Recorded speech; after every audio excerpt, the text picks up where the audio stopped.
Video editing video তৈরি করার ক্ষেত্রে একটি গুরুত্বপূর্ণ বিষয়। ভিডিও এডিটিংয়ের মাধ্যমে আপনি আপনার মেসেজটি খুব সহজে সুন্দরভাবে উপস্থাপন করতে পারেন। অতীতে ভিডিও এডিট করার জন্য অনেক হাইলি কনফিগারেশনের কম্পিউটারের কিছু সফটওয়্যার ইউজ করা হতো, কিন্তু বর্তমানে মোবাইলের মাধ্যমে খুব সহজে আমরা ভিডিও এডিট করতে পারি এবং আমাদের ভিডিওতে একটি প্রফেশনাল লুক দিতে পারি। হ্যালো বন্ধুরা, আমি ইভান ফ্রম টেক রসিক। আজকে আপনাদেরকে শেখাবো কিভাবে শুধুমাত্র একটি অ্যান্ড্রয়েড ফোনের মাধ্যমে এবং একটি ফ্রি সফটওয়্যারের মাধ্যমে আপনি প্রফেশনাল লেভেলের ভিডিও এডিট করতে পারবেন এবং আপনার ইউটিউব চ্যানেল কিংবা ফেসবুকে সেটি শেয়ার করতে পারবেন। ভিডিও রেকর্ড করার পর সবচেয়ে চ্যালেঞ্জিং বিষয় হচ্ছে আপনি কিভাবে ভিডিওটি এডিট করবেন। ভিডিও এডিটিং এর জন্য বাজারে অনেক ধরনের সফটওয়্যারই পাওয়া যায়। আমরা যে সফটওয়্যারটি ভিডিও এডিটিং এর জন্য ইউজ করব সেটি হচ্ছে সবচেয়ে পপুলার একটি সফটওয়্যার, যার নাম হচ্ছে কাইনমাস্টার। কাইনমাস্টারের অনেক ধরনের ভার্সনই পাওয়া যায়। আপনি চাইলে গুগল প্লে স্টোর থেকে কাইনমাস্টারটি ইনস্টল করতে পারেন, কিন্তু সেক্ষেত্রে একটি সমস্যা হবে, আপনার ভিডিওর উপরে একটি ওয়াটারমার্ক থাকবে। আপনি যদি ডেসক্রিপশন বক্সে কাইনমাস্টারের যে লিঙ্কটি দেওয়া আছে সেখান থেকে যদি আপনি কাইনমাস্টারটি ইনস্টল করেন, তো সেই ক্ষেত্রে এই ধরনের কোনো সমস্যা হবে না। এটি একটি সুপার ভার্সন। আশা করি ভিডিওটি শেষ পর্যন্ত দেখবেন। আমি ধরে নিলাম আপনারা মোবাইল দিয়ে ভিডিও এডিটিংয়ের কিছুই জানেন না, সো আমি একদম বেসিক লেভেল থেকে শেখানোর চেষ্টা করব। তো অ্যাপসটি ইনস্টল করার পরে আপনারা সিম্পলি অ্যাপসটি ওপেন করবেন। যেহেতু আমি আগেই অ্যাপসটি ইনস্টল করে রেখেছি, সেজন্য আমার মোবাইল থেকে কোনো রকমের পারমিশন চাইনি। অন্যান্য অ্যান্ড্রয়েড অ্যাপস ইনস্টল করার মতোই আপনার কাছে কিছু পারমিশন চাইবে, আপনারা সিম্পলি সেগুলো ইনেবল করে নেবেন। সো অ্যাপসটি ওপেন হওয়ার পরে এরকম একটা ইন্টারফেস আপনার সামনে আসবে। বাম পাশে যে প্লাস আইকনটি দেখা যাচ্ছে সেটা আপনি ক্লিক করবেন। সো ক্লিক করার পরে 16:9 রেশিও সিলেক্ট করবেন। সিলেক্ট করার পরে আপনার গ্যালারির যত ইমেজ কিংবা ভিডিও আছে সবগুলো শো করবে। আপনি সিম্পলি যে ভিডিওটি এডিট করতে চাচ্ছেন সেটি ক্লিক করবেন। ডান পাশে টিক চিহ্ন আইকনটি ক্লিক করবেন। সো আপনার ভিডিওটি ইম্পোর্ট হয়ে গেল। এই যে হলুদ লেয়ারটি দেখতে পাচ্ছেন এটাকে বলা হয় হচ্ছে ভিডিও লেয়ার, আর যে লাল দাগটি দেখতে পাচ্ছেন এটাকে বলা হয় সিলেকশন টুল। সিলেকশন টুলের উপরে আপনার ভিডিওর সময় দেখা যাচ্ছে। তো এখন আপনাদেরকে শেখাবো কিভাবে আপনার ভিডিওর শুরুতে কিংবা শেষে অথবা মাঝখানে অপ্রয়োজনীয় অংশ বাদ দিয়ে দিবেন। ধরুন আপনি ভিডিওর শুরুতে প্রথম 5 সেকেন্ড ভিডিও থেকে কেটে বাদ দিয়ে দিতে চাচ্ছেন। সো সেজন্য সিম্পলি সিলেকশন টুলটি 5 সেকেন্ডের জায়গায় নিয়ে আসবেন, ভিডিওটি সিলেক্ট করবেন। যে কাঁচি অপশনটি দেখা যাচ্ছে ডান পাশে সেটা সিলেক্ট করবেন। করার পর হচ্ছে প্রথম অপশনটি trim to left of play head সেটা সিলেক্ট করবেন। প্রথমে যে অপ্রয়োজনীয় অংশটি ছিল সেটা কেটে গেল। এখন ধরুন আপনি ভিডিওর শেষের দিকে 1 মিনিট 10 সেকেন্ড পর থেকে যে শেষের অংশটি আছে সেটি আপনি ভিডিও থেকে কেটে বাদ দিয়ে দিবেন। তো সেটার জন্য 1 মিনিট 10 সেকেন্ড বরাবর আপনার সিলেকশন টুলটি নিয়ে আসবেন। নিয়ে আসার পরে ভিডিওটি সিলেক্ট করবেন, কাঁচি অপশনটিতে সিলেক্ট করবেন। তারপর যে সেকেন্ড অপশনটি অর্থাৎ trim to right of play head সেটি সিম্পলি ক্লিক করবেন। তো আপনার ভিডিওর শেষের যে অপ্রয়োজনীয় অংশটি ছিল সেটা কেটে গেল। এখন আপনি চাচ্ছেন আপনার ভিডিওর মাঝখানে কোনো অংশ কেটে বাদ দিবেন, অর্থাৎ ধরুন 40 সেকেন্ড পরে আপনি 2 সেকেন্ড কেটে বাদ দিয়ে দিবেন। তো সেটার জন্য আপনাকে 40 সেকেন্ড বরাবর সিলেকশন টুলটি নিয়ে আসতে হবে, অর্থাৎ লাল যে দাগটি সেটি নিয়ে আসতে হবে।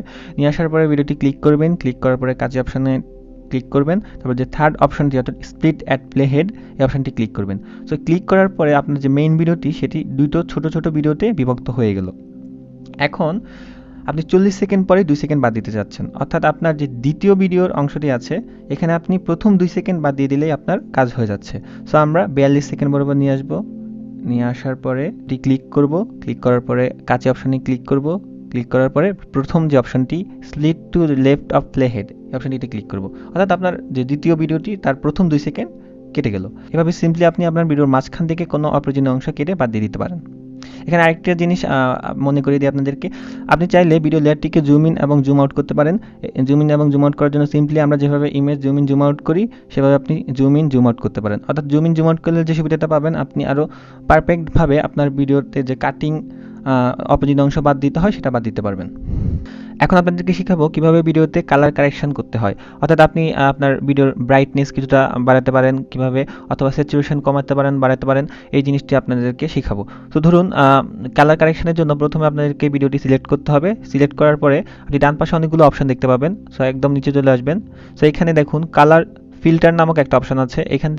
এখানে যদি আপনি ক্লিক করেন দেখবেন কিছু প্রিমেড টেমপ্লেট দেখা যাবে। এখান থেকে আপনি আপনার ইচ্ছা মতো কালার নিতে পারেন। ধরুন আমি প্রথম বেসিকে গিয়ে B01 এই টেমপ্লেটটি সিলেক্ট করলাম। তো এখানে দেখা গেল যে ভিডিওটি সাদা কালো হয়ে গেছে। তো এখান থেকে আপনি চাইলে কম বেশি করে নিতে পারেন, অথবা এখানে আরও অনেকগুলো অপশন আছে, ওয়ার্ম, কোল্ড। এখান থেকে আপনি চাইলে যে কোনো অপশন আপনার পছন্দ মতো সিলেক্ট করে নিতে পারেন, অথবা এখানে আপনি যদি কাস্টমাইজড ওয়েতে করতে চান সেই জন্য আপনাকে অ্যাডজাস্টমেন্ট যে অপশনটা সেটা সিলেক্ট করতে হবে। সিলেক্ট করার পরে এখানে আপনি ম্যানুয়ালি ব্রাইটনেস কমাতে পারেন বাড়াতে পারেন, কন্ট্রাস্ট বাড়াতে কমাতে পারেন, স্যাচুরেশন কমাতে পারেন বাড়াতে পারেন। আর এখানে আরও অনেকগুলো অপশন আছে, আপনি আপনার ইচ্ছা মতো করে নিতে পারেন। করে নেওয়ার পরে সিম্পলি আপনার টিক চিহ্ন আইকনটি ক্লিক করে নেবেন। তো এইভাবে আপনি আপনার ভিডিওতে বিভিন্ন রকমের কালার অ্যাড করতে পারেন, কালার কারেকশন করতে পারেন। এখন ধরুন আপনি আপনার ভিডিওতে বিভিন্ন রকমের টেক্সট অ্যাড করতে চাচ্ছেন। ধরুন আপনি 5 সেকেন্ড পরে আপনার ভিডিওতে টেক্সট অ্যাড করতে চাচ্ছেন। সো 5 সেকেন্ড বরাবর আপনি সিলেকশন টুলটি নিয়ে আসবেন, নিয়ে আসার পরে ডান পাশে যে লেয়ার অপশনটি আছে সেটি ক্লিক করবেন, ক্লিক করার পরে টেক্সট অপশনটি সিলেক্ট করবেন। সিলেক্ট করার পরে আপনি যে লেখাটি অ্যাড করতে চাচ্ছেন সেটি সিম্পলি লিখে ফেলবেন, তারপর ওকে অপশনটি ক্লিক করবেন। দেখুন আপনার লেখাটি চলে এসেছে আপনার ভিডিওতে। এখন দেখুন এখানে যে 2 তীরের মতো সাইনটি দেখা যাচ্ছে সেটি আপনি টেনে আপনার লেখাটি বড় করতে পারেন অথবা ছোট করতে পারেন। আবার উপরে যে অপশনটি দেখা যাচ্ছে বাঁকা তীরের মতো, সেটি দিয়ে আপনি আপনার লেখাতে বিভিন্ন রকমের অ্যাঙ্গেল নিয়ে আসতে পারেন। এখন দেখেন যে ডান পাশে আপনার অনেকগুলো অপশন দেখা যাচ্ছে। প্রথম যে অপশনটি সেটি দিয়ে হচ্ছে আপনি আপনার ফন্ট চেঞ্জ করতে পারেন। ধরুন আমি আমার পছন্দ মতো একটা ফন্ট নিয়ে নিলাম। দেখুন ফন্ট অলরেডি চেঞ্জ হয়ে গেছে। তারপরে আপনি চাইলে আপনার লেখার কালার চেঞ্জ করতে পারেন। সো কালার চেঞ্জ করার জন্য এখানে দেখেন যে কাচির পাশে যে অপশনটি আছে সেটি ক্লিক করবেন। ক্লিক করার পরে আপনি চাইলে আপনার ইচ্ছা মতো কালার নিতে পারেন। ধরুন আমি লাল নিলাম, তারপর টিক চিহ্ন অপশনে ক্লিক করলাম। এখন আপনি চাচ্ছেন যে এখানে আউটলাইন দিতে, সো আপনি আউটলাইন অপশনটি ক্লিক করবেন, ইনেবল করে নেবেন। তারপরে হচ্ছে আমি কালো আউটলাইন নিলাম, তারপরে টিক চিহ্ন অপশনে ক্লিক করলাম। এখন আপনি যাচ্ছেন আপনার লেয়ারে হচ্ছে আপনি অ্যানিমেশন দিবেন। তো এখানে অনেক রকমের অ্যানিমেশন আছে। ইন অ্যানিমেশন অর্থাৎ শুরুতে কী রকমের অ্যানিমেশন দেখা যাবে সেটার জন্য আপনি ধরুন আমি দিলাম স্লাইড রাইট অ্যানিমেশন দিলাম, টিক চিহ্ন ক্লিক করলাম। আপনি চাইলে হচ্ছে আউট অ্যানিমেশনও দিতে পারেন। আউট অ্যানিমেশন দেওয়ার জন্য আপনাকে হচ্ছে আউট অ্যানিমেশনে ক্লিক করতে হবে। ধরুন আমি স্লাইড ডাউন এই অপশনটি সিলেক্ট করলাম, তারপরে টিক চিহ্ন অপশনে ক্লিক করলাম। দেখা যাচ্ছে যে আমার টেক্সটটি অনেক সুন্দরভাবে ভিডিওতে অ্যাড হয়ে গেছে। এখন আপনি চাচ্ছেন যে কোনো একটা পাশে অথবা যে কোনো একটা কর্নারে আপনার টেক্সটটি নিয়ে আসছে। সেই জন্য আপনাকে টেক্সটটি সিম্পলি ক্লিক করতে হবে, ক্লিক করার পরে টেনে ধরে নিয়ে আসতে হবে। আপনি চাইলে এটা আবার ছোটো বড়ো করতে পারেন। ওই যে নিচে যে তীর অপশনটি আছে সেটা সিলেক্ট করে ছোটো বড়ো করতে পারেন। আপনারা অলরেডি দেখেছেন যে নিচে একটি টেক্সট লেয়ার অ্যাড হয়ে গেছে। তো এখান থেকে আপনি চাইলে আপনার টেক্সট লেয়ারটি ছোটো বড়ো করতে পারেন, অর্থাৎ আপনার টেক্সটটি কত সময়ের জন্য দেখা যাবে সেটি আপনি আপনার ইচ্ছা মতো কাস্টমাইজ করে নিতে পারেন। তো এভাবে আপনি আপনার ভিডিওতে বিভিন্ন রকমের টেক্সট অ্যাড করতে পারেন। এখন আপনি চাইলে আপনার ভিডিওতে আরও বিভিন্ন রকমের টেক্সট অ্যাড করতে পারেন। সো টেক্সট অ্যাড করার জন্য আপনি যেখান থেকে টেক্সট অ্যাড করতে চাচ্ছেন সেখানে আপনার সিলেকশন অর্থাৎ লাল রঙের ডাকটি নিয়ে আসবেন, নিয়ে আসার পরে আবার সিম্পলি লেয়ারে ক্লিক করবেন, তারপর টেক্সট সিলেক্ট করার পরে আপনি যে লেখাটি অ্যাড করতে চাচ্ছেন সেটি লিখে ফেলবেন, লিখে ওকে অপশানে ক্লিক করবেন। এই যে এই অপশানটি আবার চলে এসেছে। তো এভাবে হচ্ছে আপনি আবার আগের মতো চাইলে অ্যানিমেশন দিতে পারেন, কালার চেঞ্জ করতে পারেন অথবা ফন্ট চেঞ্জ করতে পারেন। সো এভাবে হচ্ছে আপনি আপনার ভিডিওতে বিভিন্ন রকমের টেক্সট অ্যাড করতে পারবেন। এখন আপনি চাচ্ছেন আপনার ভিডিওতে ব্যাকগ্রাউন্ড মিউজিক অ্যাড করবেন। সো ব্যাকগ্রাউন্ড মিউজিক অ্যাড করার জন্য আপনি যেখান থেকে ব্যাকগ্রাউন্ড মিউজিকটি অ্যাড করতে চাচ্ছেন সেখান বরাবর আপনার সিলেকশন টুলটি নিয়ে আসতে হবে। সো আমি চাচ্ছি যে আমার ভিডিও শুরু থেকে ব্যাকগ্রাউন্ড মিউজিক অ্যাড করব। সো আমি একবারে শুরুতেই সিলেকশন টুলটি নিয়ে আসলাম, নিয়ে আসার পরে ডান পাশে যে অডিও অপশনটি দেখতে পাচ্ছেন সেটি সিলেক্ট করতে হবে। সিলেক্ট করার পরে দেখুন আপনার মোবাইলে যত রকমের অডিও ফোল্ডার আছে সবগুলো এখানে শো করছে। সো এখান থেকে আপনার যে টার্গেটেড অডিওটি আপনি যেখানে রেখেছেন সেখান থেকে সিলেক্ট করে নেবেন। সিলেক্ট করার পরে একটা প্লাস আইকন আসবে। সো আপনার অডিওটি অলরেডি প্লে হওয়া শুরু হয়েছে, অর্থাৎ আপনি কনফার্ম হতে পারবেন এখান থেকে যে আপনি যে অডিওটি চাচ্ছেন অ্যাড করতে সেটি কিনা। সো এখান থেকে প্লাস অপশনটি ক্লিক করবেন, ক্লিক করার পরে হচ্ছে টিক চিহ্ন অপশনে ক্লিক করবেন। সো আপনার অডিওটি ইম্পোর্ট হয়ে গেছে। এখানে দেখতে পাচ্ছেন যে অডিওর জন্য আলাদা একটা লেয়ার ক্রিয়েট হয়েছে। তো আপনার টেক্সটের জন্য একটা লেয়ার, অডিওর জন্য আলাদা আরেকটি লেয়ার ক্রিয়েট হয়েছে। সো এখান থেকে আপনি চাইলে আপনার অডিও সাউন্ড কম বেশি করে নিতে পারেন। সো সাউন্ড কম বেশি করার জন্য প্রথমে আপনাকে আপনার অডিওটি সিলেক্ট করতে হবে, অডিও লেয়ারটি সিলেক্ট করতে হবে। অডিও লেয়ারটি সিলেক্ট করার পরে ডান পাশে একটা অপশন দেখতে পাচ্ছেন সাউন্ডের, সেটা ক্লিক করবেন। সো এখানে সাউন্ড আপনি চাইলে কম বেশি করে নিতে পারেন। তারপরে এখানে আরেকটা অপশন দেখা যাচ্ছে পিচ, এখান থেকে আপনি চাইলে আপনার সাউন্ডের ফ্রিকোয়েন্সি কমাতে বাড়াতে পারেন। এখন আমি আপনার এডিটিং শেষ হয়ে গেলে সিম্পলি টিক চিহ্ন অপশনটি ক্লিক করে নেবেন। এখন আপনি চাইলে আপনার ভিডিওতে বিভিন্ন রকমের ইফেক্ট অ্যাড করতে পারেন। আপনি চাচ্ছেন যে আপনার 15 সেকেন্ড পরে আপনার ভিডিওতে একটা সাউন্ড ইফেক্ট অ্যাড করবেন। সো 15 সেকেন্ড বরাবর আপনার সিলেকশন টুলটি নিয়ে আসতে হবে, নিয়ে আসার পরে সিম্পলি আবার অডিওতে ক্লিক করতে হবে। আপনার সাউন্ড ইফেক্টটি আপনি যে জায়গায় রেখেছেন সেই ফোল্ডারটি আপনাকে সিলেক্ট করতে হবে। সিলেক্ট করার পরে জাস্ট সিম্পলি সাউন্ড ইফেক্টটি আপনি সিলেক্ট করবেন, তারপরে প্লাস আইকনে ক্লিক করবেন, তারপর টিক চিহ্ন অপশনটি সিলেক্ট করবেন। সিলেক্ট করার পরে দেখছেন আপনার সাউন্ড ইফেক্টটি আলাদা একটা লেয়ারে চলে এসেছে। সো এখানে আপনি চাইলে আবার সাউন্ড ইফেক্টটি কমাতে বাড়াতে পারেন। সিম্পলি লেয়ারটি সিলেক্ট করে আপনি টেনে কমাতে বাড়াতে পারেন। এভাবে আপনি আপনার ভিডিওতে বিভিন্ন রকমের ব্যাকগ্রাউন্ড সাউন্ড অথবা সাউন্ড ইফেক্ট অ্যাড করতে পারেন। এখন আপনি চাইলে আপনার যে ব্যাকগ্রাউন্ড মিউজিকটি আপনি অ্যাড করেছেন সেটি আপনি চাইলে আপনি কাট করতে পারেন। ধরুন আপনি চাচ্ছেন যে আপনার ব্যাকগ্রাউন্ড মিউজিকের সামনের কিছুটা অংশ আপনি কেটে বাদ দিয়ে দিবেন। তো ধরুন আপনি প্রথম 2 সেকেন্ড কেটে বাদ দিতে চাচ্ছেন, সেজন্য সিম্পলি আপনার সিলেকশন টুলটি 2 সেকেন্ড বরাবর নিয়ে আসবেন। আসার পরে হচ্ছে আপনার সাউন্ডটি সিলেক্ট করবেন। সিলেক্ট করার পরে নিচে আসবেন, এখানে যে ট্রিম অথবা স্প্লিট যে অপশনটি দেখা যাচ্ছে সেটি সিলেক্ট করবেন। সিলেক্ট করার পরে trim to left of play এই অপশনটি সিলেক্ট করলে আপনার অডিওর প্রথম 2 সেকেন্ড কেটে গেল। এখন আপনি চাইলে এই অডিওটি আবার টেনে সামনে নিয়ে আসতে পারবেন। আমরা ভিডিও যেভাবে কাট করেছি এভাবে আপনি অডিও কাট করতে পারেন। এভাবে আপনি আপনার ভিডিওতে বিভিন্ন রকমের ব্যাকগ্রাউন্ড সাউন্ড অথবা সাউন্ড ইফেক্ট অ্যাড করতে পারেন। এখন আপনি চাচ্ছেন যে আপনার ভিডিও যেখানে একটি পোর্শন স্লো মোশনে দেখাবেন, আপনি 10 থেকে 15 সেকেন্ড যে পোর্শন আছে ভিডিওর সেটি আপনি স্লো মোশনে দেখাতে চাচ্ছেন। তো সেই জন্য আপনাকে যেটা করতে হবে, আপনার 10 সেকেন্ড বরাবর সিলেকশন টুলটি নিয়ে আসতে হবে। আসার পরে হচ্ছে ভিডিওটি সিলেক্ট করবেন। সিলেক্ট করার পরে কাছে অপশনটি সিলেক্ট করবেন। তারপরে 3 নম্বর যে অপশনটি স্প্লিট অ্যাট প্লে হেড এই অপশনটি সিলেক্ট করবেন। তারপরে হচ্ছে আপনি 15 সেকেন্ড বরাবর আপনার সিলেকশন টুলটি নিয়ে আসবেন। নিয়ে আসার পরে আবার ভিডিওটি সিলেক্ট করবেন। সিলেক্ট করার পরে হচ্ছে কাছে অপশানে আসবেন। কাছে অপশানে আসার পরে হচ্ছে স্প্লিট অ্যাট প্লে হেড এটি সিলেক্ট করবেন। তারপর সিম্পলি টিক চিহ্ন ক্লিক করবেন। ক্লিক করার পরে অর্থাৎ 10 থেকে 15 সেকেন্ড সময়ের মধ্যে যে ভিডিওটি আপনি স্লো মোশনে দেখাতে চাচ্ছেন সেটি একটি আলাদা ভিডিও পোর্শন হিসেবে আপনি ক্রিয়েট করেছেন। এখন এই ভিডিওটি আপনি ক্লিক করবেন। ক্লিক করার পরে এখানে স্পিড নামে একটা অপশন দেখা যাচ্ছে ডান পাশে, সেটি ক্লিক করবেন। তো এখান থেকে আপনি আপনার ভিডিওর যে সময়টি সেটি আপনি বাড়িয়ে নিতে পারেন অর্থাৎ স্লো করে দিতে পারেন।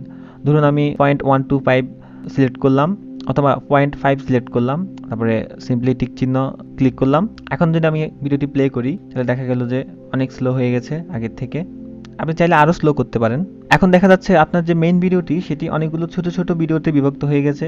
আপনি চাইলে এই ছোট ছোট ভিডিওর মাঝখানে যে প্লাস আইকনটি দেখতে পাচ্ছেন সেখানে ট্রানজিশন ইফেক্ট অ্যাড করতে পারেন। তো ট্রানজিশন ইফেক্ট অ্যাড করার জন্য প্লাস আইকনটিতে ক্লিক করতে হবে। ক্লিক করার পরে আপনার এখানে অনেকগুলো ট্রানজিশন ইফেক্ট দেখা যাচ্ছে। গেট মোরে ক্লিক করে আরও ট্রানজিশন ইফেক্ট এখানে নিয়ে আসতে পারেন। সো আপনার মোবাইলে অবশ্যই নেট কানেকশন থাকতে হবে সেজন্য। তো সেখান থেকে আপনি আপনার পছন্দ মতো যে কোনো একটি ট্রানজিশন ইফেক্ট অ্যাড করে নেবেন। ধরুন আমি এই ট্রানজিশন ইফেক্টটি অ্যাড করলাম, টিক চিহ্নতে ক্লিক করলাম। এখন দেখেন আমরা যদি ভিডিও প্লে করি সেখানে সুন্দর একটি ট্রানজিশন ইফেক্ট অ্যাড হয়ে গেছে। এভাবে আপনি আপনার পছন্দ মতো ট্রানজিশন ইফেক্ট অ্যাড করতে পারেন। এখন আপনি চাচ্ছেন আপনার ভিডিওর যে কোনো একটি সময় পরে আপনার ভিডিওতে নতুন একটি ইমেজ কিংবা নতুন একটি ভিডিও অ্যাড করতে চাচ্ছেন। অর্থাৎ ধরুন আমি যদি 35 সেকেন্ড পরে আমার ভিডিওতে নতুন একটি ইমেজ দেখাতে চাই তাহলে 35 সেকেন্ড বরাবর আমি সিলেকশন টুলটি নিয়ে আসবো। নিয়ে আসার পরে এখানে লেয়ার অপশনটি সিলেক্ট করব। সিলেক্ট করার পরে এখানে মিডিয়া নামক একটা অপশন দেখা যাচ্ছে, এটা আমি ক্লিক করব। ক্লিক করার পরে ধরুন আপনি আপনার ভিডিওতে একটা নতুন ইমেজ অ্যাড করবেন। তো আপনি যে ইমেজটি অ্যাড করবেন সেটি সিম্পলি সিলেক্ট করবেন। সিলেক্ট করার পরে টিক চিহ্ন অপশনটি ক্লিক করবেন। তো আপনার ইমেজটি চলে এসেছে। এখন আপনি ইমেজটি সিলেক্ট করে এটি ছোট বড় করে নিতে পারেন। আপনার সুবিধা মতো স্থানে ইমেজটি নিয়ে আসতে পারেন। তারপরে আপনি ডান পাশে অনেকগুলো অপশন দেখতে পাচ্ছেন, ইন অ্যানিমেশন, আউট অ্যানিমেশন, এগুলো সিলেক্ট করে অথবা ক্রপিংও করতে পারেন। আপনি এখানে বিভিন্ন রকমের অ্যানিমেশন অ্যাড করতে পারেন। ধরুন স্লাইড রাইট, স্লাইড লেফট, এভাবে অ্যানিমেশন দিতে পারেন। তারপর হচ্ছে আপনার যে নিচে দেখুন আরেকটি লেয়ার ক্রিয়েট হয়েছে, এই লেয়ারটি আপনি সিলেক্ট করে ডিউরেশনটি কম বেশি করে নিতে পারেন। তারপরে আপনার এডিট শেষ হয়ে গেলে আপনি সিম্পলি টিক চিহ্ন অপশনটি ক্লিক করে নেবেন। এখন সুন্দর আমার ভিডিওতে একটা নতুন ইমেজ অ্যাড হয়ে গেছে যেটি আমি দেখাতে চাচ্ছি। আপনি এভাবে চাইলে আপনার ভিডিওতে আরেকটি নতুন ভিডিও অ্যাড করতে পারেন। সো আপনার ভিডিও এডিটিং শেষ হয়ে যাওয়ার পরে এখন আপনি কীভাবে ভিডিওটি সেভ করবেন। তো ভিডিও সেভ করার জন্য আপনি ডান পাশে একটা উপরে তীর চিহ্নের মতো একটা অপশন দেখতে পাচ্ছেন, সেটি ক্লিক করবেন। ক্লিক করার পরে এখানে দেখবেন রেজুলেশন, ফ্রেম রেট, দুইটা অপশন দেখা যাচ্ছে। সো এখান থেকে আমার রিকমেন্ডেশন থাকবে আপনি 180p এই অপশনটি সিলেক্ট করবেন। ফ্রেম রেট 30তে রাখবেন। রাখার পরে হচ্ছে এখান থেকে আপনি বিট রেট নামক একটা অপশন দেখা যাচ্ছে, এটা আপনি কম বেশি করে নিতে পারেন। সো বেশি বিট রেট রাখলে আপনার ভিডিওর কোয়ালিটি একটু বেশি ভালো হবে, আর কম রাখলে একটু কোয়ালিটি লো হবে। তারপর আপনার সিলেক্ট করার পরে সব কিছু সিলেক্ট করার পরে আপনি জাস্ট সিম্পলি এক্সপোর্ট অপশনটি ক্লিক করবেন। সো এভাবে আপনার ভিডিওটি সেভ হয়ে যাবে।